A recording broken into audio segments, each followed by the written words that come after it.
Pernah kepikiran gak sih soal kepemimpinan, pengorbanan, dan gimana sebuah tim yang super solid itu bisa mengubah sejarah dunia? Nah, hari ini kita bakal kupas tuntas salah satu contoh terbaiknya. Yuk, kita mulai. Kita semua tahu kan, nama-nama besar dalam sejarah, para inovator, para pemimpin hebat. Tapi pernah nggak kita berhenti sejenak dan bertanya, emangnya mereka meraih semua itu sendirian? Ini dia nih faktanya, kesuksesan besar itu jarang banget atau bahkan nggak pernah diraih sendirian. Hal ini juga berlaku banget dalam sejarah awal Islam. Rasulullah SAW itu nggak berjuang sendiri loh. Beliau didampingi oleh orang-orang yang luar biasa, yang kita kenal sebagai para sahabat. Nah, mereka inilah the ultimate team. Para sahabat yang dengan setia mendampingi Nabi Muhammad SAW melewati masa-masa yang paling berat sekalipun. Coba bayangin deh jadi seorang muslim di masa-masa awal. Itu sama sekali gak gampang. Mereka diejek, diboikot, bahkan nyawa mereka jadi taruhannya. Tapi di tengah semua tekanan itu, mereka tetap berdiri teguh. Ini bukti loyalitas dan ketekunan yang benar-benar nyata. Lalu, sebuah momen yang sangat menentukan dalam sejarah pun tiba. Setelah Rasulullah wafat, komunitas yang masih muda ini menghadapi ujian terberatnya. Siapa yang akan memimpin? Gimana caranya mereka bisa tetap bersatu? Nah, dari krisis inilah lahir sebuah era kepemimpinan baru yang dikenal sebagai Khulafaur Rasyidin atau para khalifah yang mendapat petunjuk. Mereka adalah 4 sahabat terdekat Nabi yang akan membantu umat melewati masa-masa kritis ini. Oke, ini dia mereka, keempat pilar kepemimpinan yang bakal kita bahas tuntas. Abu Bakar, Umar, Utsman, dan Ali. Masing-masing punya gaya kepemimpinan dan menghadapi tantangan yang unik banget. Oke. Kita mulai dari 2 khalifah pertama, ya. Kepemimpinan mereka berdua ini yang benar-benar meletakkan fondasi bagi negara Islam yang waktu itu baru aja terbentuk.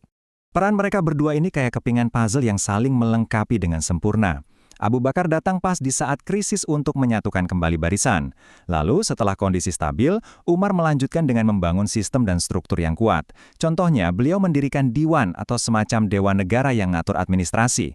Ini benar-benar contoh kepemimpinan yang tepat di waktu yang tepat. Salah satu tantangan terbesar yang dihadapi Abu Bakar adalah Perang Riddah. Waktu itu, ada kelompok-kelompok yang coba memisahkan diri dan bahkan muncul nabi-nabi palsu. Nah, dengan ketegasannya, Abu Bakar memastikan persatuan dan kemurnian ajaran Islam tetap terjaga. Ini adalah keputusan yang sangat sulit, tapi super krusial.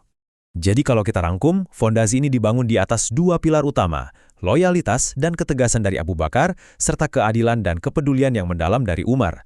Kombinasi yang kokoh banget untuk masa depan kan? Sekarang, kita beralih ke 2 khalifah berikutnya. Mereka ini memimpin di masa ekspansi besar dan menghadapi ujian internal yang gak kalah beratnya. Seiring dengan meluasnya wilayah Islam, tantangannya pun ikut berubah. Utsman menghadapi masalah gimana caranya melestarikan teks suci, sementara Ali harus menavigasi perpecahan yang mulai muncul dari dalam. Nah, ini dia kontribusi terbesar dari Utsman. Jadi gini, karena wilayah Islam makin luas, muncul berbagai dialek dan cara membaca Al-Quran. Utsman mengambil langkah visioner dengan menstandarisasi satu versi yang kita kenal sebagai Mushaf Utsmani supaya persatuan umat tetap terjaga. Ini warisan yang tak ternilai harganya. Utsman dikenal karena sifatnya yang lembut dan sabar, sementara Ali dikenal karena kecerdasan dan kebijaksanaannya yang luar biasa. Keduanya menghadapi ujian yang sangat berat dengan karakter mulia mereka masing-masing. Jadi, dari keempat pilar ini, warisan kepemimpinan seperti apa sih yang bisa kita ambil? Kita bisa lihat polanya di sini kan, setiap pemimpin punya sifat khas yang pas banget untuk menjawab tantangan unik di masanya, dan hasilnya adalah kontribusi yang abadi. Loyalitas, keadilan, kesabaran, dan kebijaksanaan. 4 pilar yang saling menopang satu sama lain. Dan inilah inti dari pelajaran mereka.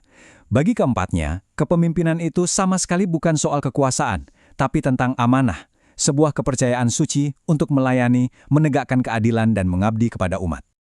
Tapi ingat, ini bukan cuma sekedar pelajaran sejarah loh, ada nilai-nilai abadi di sini yang relevan banget buat kita semua, terutama di zaman sekarang. Oke, setelah melihat semua ini, pertanyaan yang paling penting adalah gimana sih kisah mereka ini bisa jadi pelajaran buat kita di zaman sekarang? Pelajaran praktisnya jelas banget.